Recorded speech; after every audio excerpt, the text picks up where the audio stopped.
Chapter 4. How to write a blog post.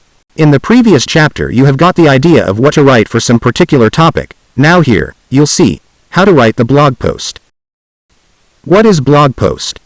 Any article, piece of news, or tutorial that is published in a website's blog section is referred to as a blog post.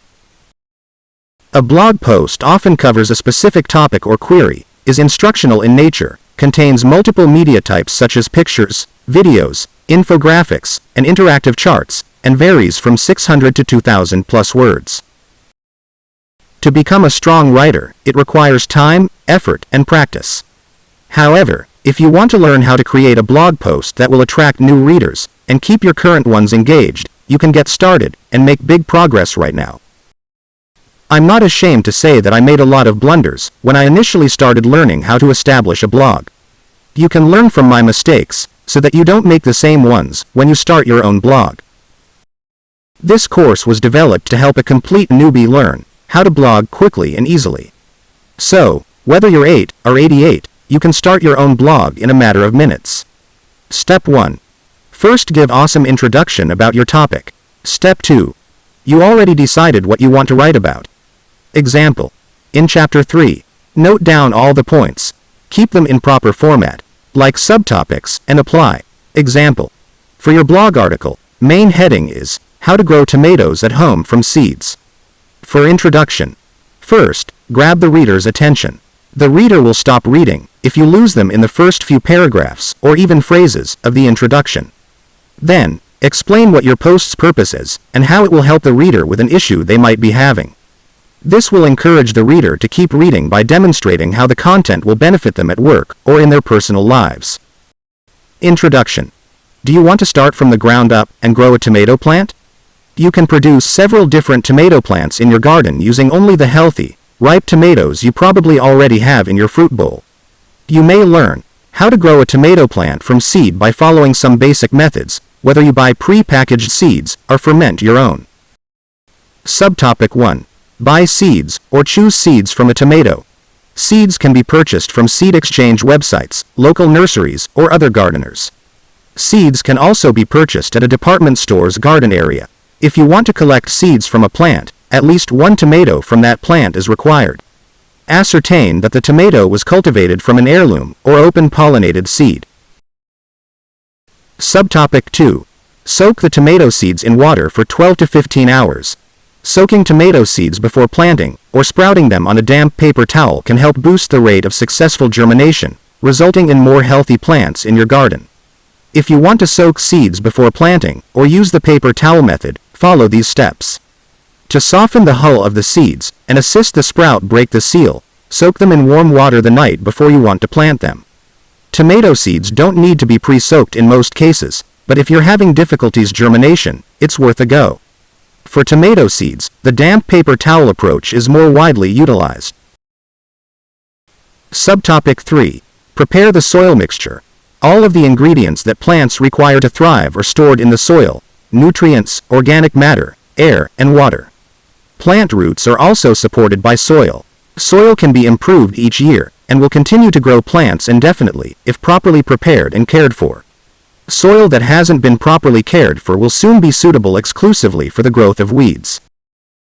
Subtopic 4. Putting the soaked tomato seeds in the soil mixture. Fill each little container, or seed starter cell with 2 or 3 seeds. Cover the seed with 1/4 of soil and gently firm it in place. To achieve good seed to mix contact, water. You may either use a plant mister or simply trickle water over the top. It's not necessary to saturate the soil, simply damp the top layer.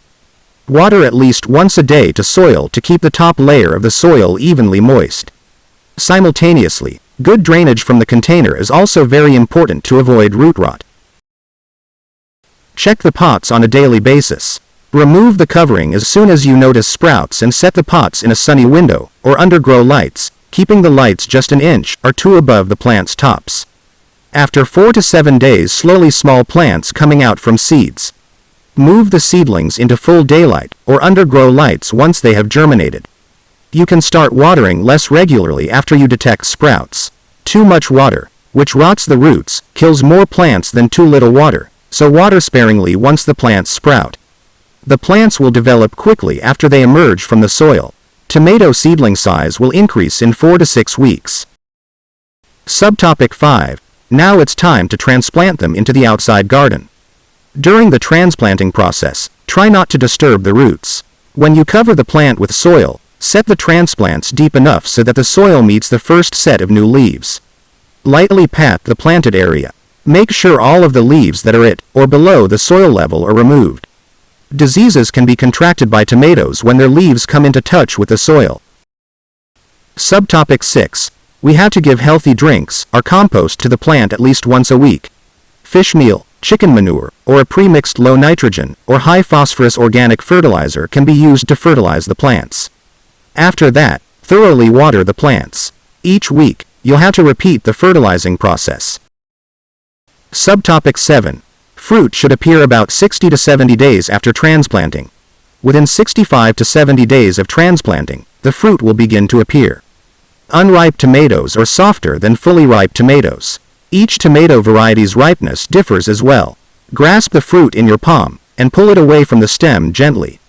Store tomatoes between 13 degrees Celsius to 21 degrees Celsius, that is 55 degrees Fahrenheit to 69 degrees Fahrenheit, or cooler if you want them to survive longer, and check for ripeness on a regular basis. Conclusion. Growing tomatoes is an easy way to get started with home gardening and acquire fresh ingredients for soups, salads, sandwiches, and other dishes. Begin with a simple variety to produce and enjoy a delicious crop from your own home garden. Fantastic! Successfully you completed all the points you noted down. Now you have no idea of what to write. Don't worry if you don't, or if you're having trouble coming up with new ideas. Examine what is working for your favorite blogs, or even competitors. For some ideas, go to Google and search for your competitors' blog posts of what they've written. Google search how to grow tomatoes at home from seeds. Now you will get some ideas of what to write. I got these ideas for this topic from competitors' blog posts. Label your containers. Tomatoes need warmth and light.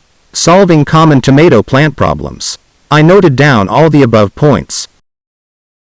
Another shortcut to get content ideas is to utilize a free tool like Answer the Public's Keywords Explorer, and use the phrase match, or questions report.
Another free tool, Google Keyword Planner. Because of its one-of-a-kind keyword suggestions and up-to-date CPC figures. Go to Discover New Keywords and type, How to Grow Tomatoes at Home.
Both of these reports will provide you with a large list of keyword ideas.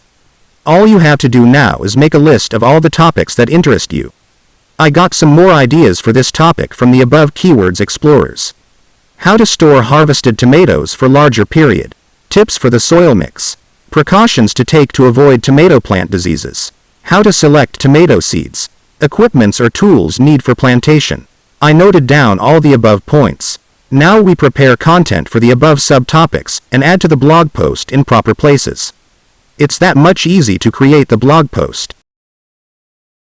Note: I will provide some more free and paid tools for keywords exploring in the further chapters. This is the process for how to write the blog post. If you want to succeed in this competitive world, or to display your blog post in the Google's front page, you need to add SEO for the blog post content. Remember, content is king.